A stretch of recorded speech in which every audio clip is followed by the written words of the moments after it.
So today I want to talk about scepticism. Scepticism is a very old idea. In reality, scepticism is an ancient Greek word which just simply means to research or investigate something. Today it has connotations of not really believing things, not really trusting what you see or hear, or what people think. There have been forms of scepticism as far back as ancient Greece, but the one that you kind of really need to know about is radical skepticism, the skepticism that developed as a part of Descartes' thinking, and local skepticism. Now, it's important to understand skepticism is not the same as incredulity. Like, you might not believe someone telling you something about a particular issue. You might not believe a piece of information you read about. You might be skeptical about a particular thing, or not believe a particular thing. This is different. This kind of skepticism is much more radical. It actually undermines the reasons you think you have to believe something. Now, if you remember back to the first talk that we did on epistemology in terms of rationalism and empiricism, well, one of the things that came up that Descartes mentioned was the three waves of doubt. Descartes doubted his sense experience because he knew it could give him incorrect data. He doubted that he may be dreaming, so he potentially his mind could be misreading what's actually going on at the moment. And we do dream all the time, and in our dreams we usually don't realise we're dreaming. That's another possibility. And the third wave of doubt, the most important, in a sense what this is about, is the idea of massive deception.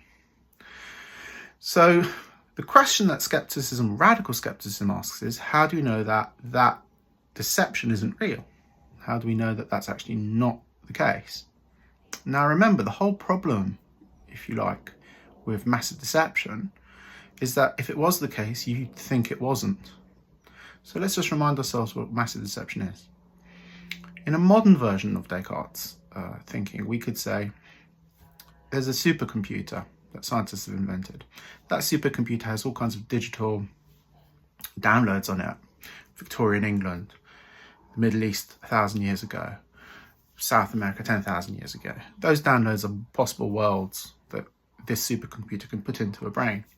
Now, we take a brain, we put it in a vat, the brain's alive, it's got oxygen and stuff, and the computer has been plugged in with electrodes into this brain, and this brain is visually stimulated to experience this amazing digital reality.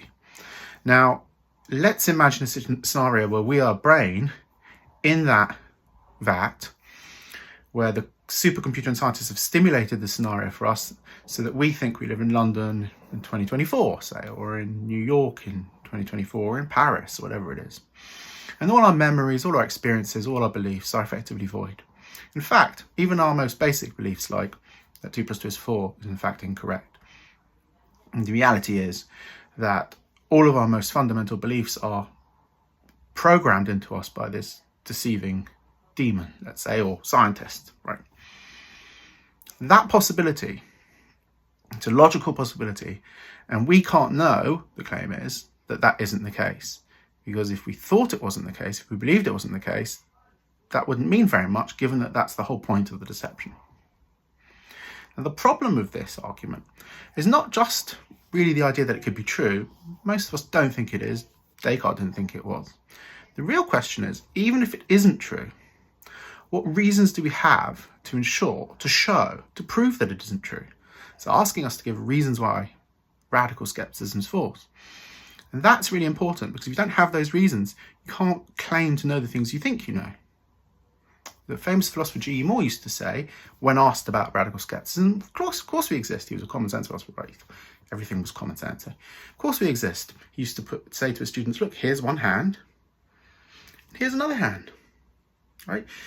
Here are my hands, I have 2 hands. Do you doubt that? And he thought, in some sense, that that was a kind of rebuttal, like a response to skepticism. It isn't really an argument, it's a kind of emotive, an intuition trying to say to you, clearly this is wrong. But that doesn't really prove that skepticism's false. It just proves that it seems impossible for you to believe. So that's radical skepticism. And radical skepticism is not something that we've really been able to disprove if we hold that our beliefs have to be certain.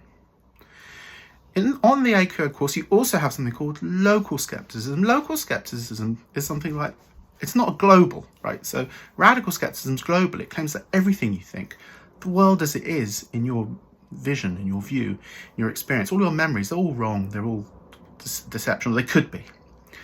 Local skepticism says, well, look, we do know loads of things.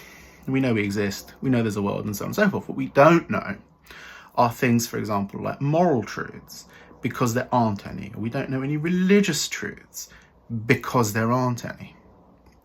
And so those people would say things like, yes, we can know laws of physics, we can know laws of maths, we can know, there's all kinds of fields where we know stuff, but there's certain fields which we don't.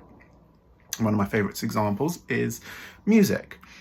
We could have a debate about whether a particular musician is good or not, right?